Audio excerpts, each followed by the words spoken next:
If your college student is about to return home for their first visit since going to school, here are 5 things you need to know to make it a success. These 5 steps ensure your child feels loved, respected, and maintains their independence while you're spending time together, and you maintain boundaries in your home.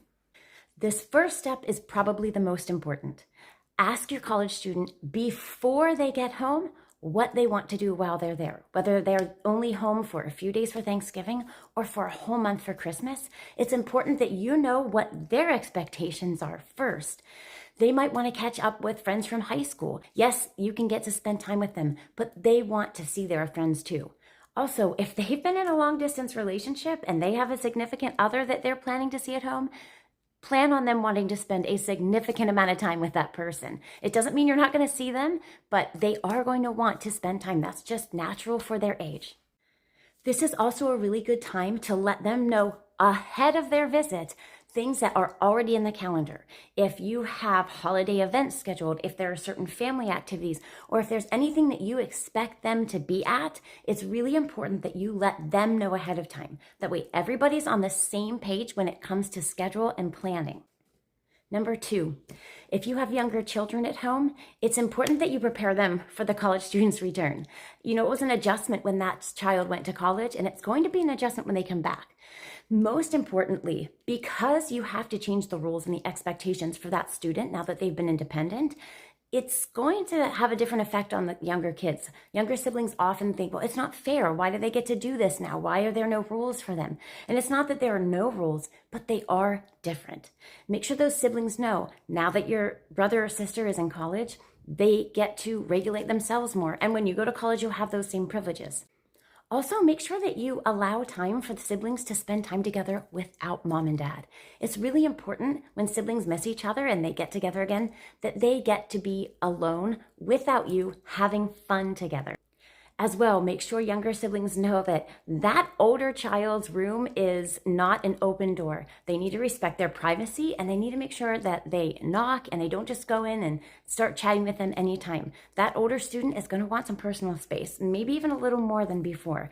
And other times, students come home and they really distance themselves more than we'd expect. Younger siblings need to be prepared that that older sibling might not be as close to them as they were before. It's not that they don't love them, it's just that the relationship has changed now that that older sibling is away at school, and that's okay. Number 3, try to schedule in a one-on-one date with your child within the first 48 hours of them being home. It could just be going out for coffee or hot chocolate, it could be a milkshake, it could be a walk, or it could be taking them to go get one of their favorite things that they didn't get to enjoy while they were away at school. It gives you an opportunity to just visit with each other. Don't ask them about school, about grades. If they're struggling making friends, don't ask about any of those things. Just let them talk. Let them guide the conversation. And then at the end, ask them, hey, what can we do for you this break? How can we support you? How can we make this a really great visit home for you? Let them know that you are there as a mentor, a coach, a parent, not to interrogate them. Number 4, establish a grace period. Now, if they're only coming home for a few days over Thanksgiving, the whole trip might be a grace period. But if they're home for a month over Christmas, give them about a week to get adjusted. And what I mean by this is, do not get on their case about their messy room or their shoes being in the middle of the hallway or not putting their dishes away, right? They need time to reacclimate and readjust to being home. They're not trying to be disrespectful. They just need an opportunity to be at home, do their thing, and not get you jumping down their throat because they're not living by these rules and expectations. Again, this is something you'll have to discuss with the younger siblings too, maybe, but it's really important that they know when they come home that you're not just going to jump on them and get on their case about things that really don't matter. You want this to be a positive experience for everyone, so just give them a little bit of grace, allow them some time, and then maybe after a week just say, hey, could you grab your shoes out of the front hallway, or hey, could you bring your dishes to the sink or the dishwasher?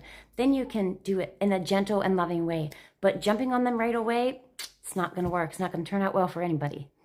And number 5 is independence within connection.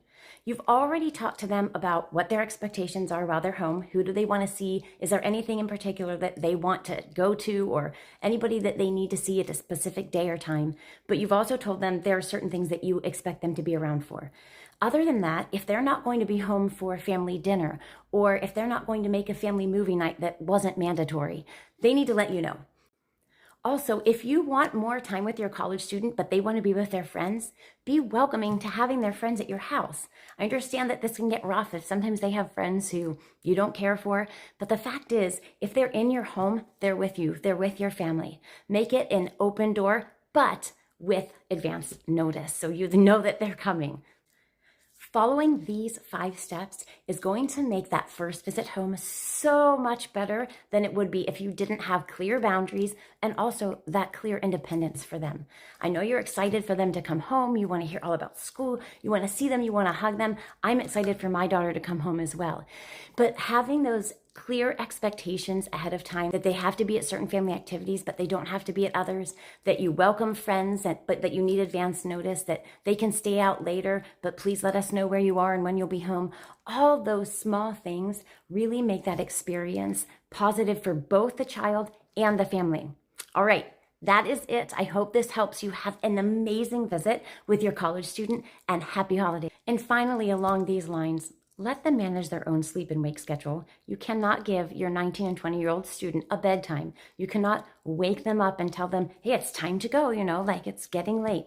They have been hard at work at school, and they need a break to be an actual break. Do not regulate them like they are toddlers. Let them have that independence. By following these 5 simple tips, you will not only create a home that your child wants to return to, but you will be cultivating a relationship for decades to come that is built on mutual love and respect. I hope you have a wonderful visit. Happy holidays.